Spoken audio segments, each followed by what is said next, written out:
Is breaking news. త్వరలో bus యాత్ర పేరుతో రోడ్ షోలు నిర్వహించనున్నట్లు బీఆర్ఎస్ అధినేత కేసీఆర్ తెలిపారు. ఈ ఎన్నికల్లో మంచి సీట్లు సాధిస్తామని పార్టీ శ్రేణులకు ఆయన చెప్పారు.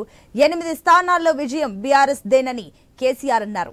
ప్రభుత్వ వ్యతిరేకతే పార్టీకి బలమని, రైతుల కల్లాల దగ్గరకు వెళ్లి రైతులతో బోనస్ పై నిరసన కార్యక్రమాలు చేపట్టాలని ఆయన పిలుపునిచ్చారు. బస్ యాత్ర రూట్ మ్యాప్ ఈ రోజే ఖరారవుతుందన్నారు. పార్లమెంట్లో బీఆర్ఎస్ గళం వినిపించాల్సిన అవసరం ఉందని కేసీఆర్ చెప్పుకొచ్చారు. తెలంగాణ భవన్లో కేసీఆర్ అధ్యక్షతన బీఆర్ఎస్ విస్తృత స్థాయి సమావేశం కొనసాగుతుంది. ఈ సమావేశానికి ఎంపీ అభ్యర్థులతో పాటుగా ఎమ్మెల్యేలు, ఎమ్మెల్సీలు, మాజీ ఎంపీలు, మాజీ ఎమ్మెల్యేలు, మాజీ ఎమ్మెల్సీలు, పార్టీ జిల్లా అధ్యక్షులు, జెడ్పీ చైర్మన్లు, పార్టీ కార్యవర్గ సభ్యులు, ముఖ్య నేతలు హాజరయ్యారు. ఎంపీ అభ్యర్థులకు కేసీఆర్ బీ ఫామ్లు అందజేయనున్నారు.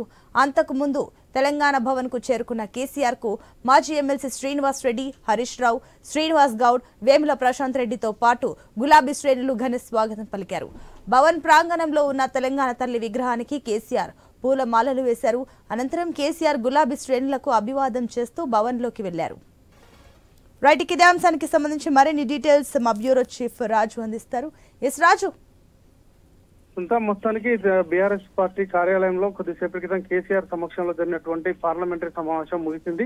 ఈ పార్లమెంటరీ ఎన్నికల నేపథ్యంలో అభ్యర్థులకు బీ ఫామ్లు అందించడంతో పాటు పార్టీ నుంచి ఇవ్వాల్సిన ఆర్థిక సహాయం సంబంధించిన 90 లక్షల చెక్కుని ఆయన అందరి సమక్షంలో అందజేయడం జరిగింది. ఇందులో ప్రధానంగా ఈ సందర్భంగా ఆయన మాట్లాడుతూ చాలా అంశాలు రాజకీయ పరంగా ఎన్నికల తర్వాత మార్పులు చేర్పులు వచ్చే అవకాశం ఉంటాయి కాబట్టి ఎవరు అధైర్యపడొద్దు, ప్రస్తుతం మనకు 8 స్థానాలు గెలుస్తున్నామని చెప్పేసి కూడా వివిధ సర్వేల నివేదికలు చెప్తా ఉన్నాయి.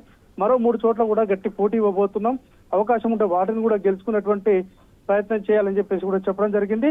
తాను కూడా అభ్యర్థుల గెలుపు కోసం ఈ నెల 28 లేదా 29 నుంచి అలంపూర్ నుంచి రోడ్ షోలు చేస్తానని చెప్పేసి కూడా ఆయన ప్రకటించారు. సో రోడ్ షోల ద్వారా ఎక్కడికక్కడ రోడ్ షోలు నిర్వహించి అక్కడే స్థానికంగా ఉండేటువంటి రోడ్ షోలు అయిపోయిన తర్వాత సాయంత్రం 5 నుంచి 10 గంటల వరకు రోడ్ షోలు నిర్వహించి రోడ్ షోలు అయిపోయిన తర్వాత అదే జిల్లాలో ఎప్పటికప్పుడు అక్కడే స్టే చేసే విధంగా ఏర్పాట్లు చేసుకుంటున్నట్టు కూడా చెప్పడం జరిగింది. దీనికి సంబంధించిన షెడ్యూల్ ని ఆయా జిల్లాలకు సంబంధించినటువంటి పార్లమెంటు పరిధిలో ఉన్నటువంటి నాయకులందరికీ కూడా ఆదేశాలు ఇవ్వడం జరిగింది. సో మొత్తంగా దీంతో పాటు రాష్ట్రంలో జరుగుతున్నటువంటి ప్రజాపాలన పేరుతో జరుగుతున్నటువంటి వ్యతిరేకత కూడా బీఆర్ఎస్ పార్టీ కలిసి వచ్చే అవకాశం ఉంది. ముఖ్యంగా రైతులకు సంబంధించినటువంటి అంశాలపైన ప్రధానంగా ఉద్యమం చేయాలి. జిల్లాలో ఉన్నటువంటి పార్లమెంటు పరిధిలో 1,00,000 పోస్ట్ కార్డుల ఉద్యమం చేసి రైతులకు బోనస్ ఇవ్వాలని చెప్పేసి 500 బోనస్ ప్రకటించినటువంటి బోనస్ ఇచ్చే విధంగా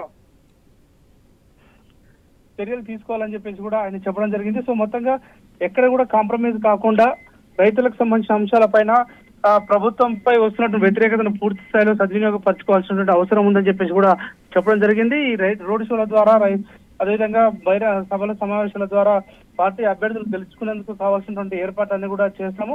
ఎట్టి పరిస్థితుల్లో కూడా అధైర్యపడొద్దు, క్యాడర్ని నిరుత్సాహపడాల్సిన అవసరం లేదని చెప్పేసి వారికి హితబోధ చేయడం జరిగింది. Right Raju, thank you.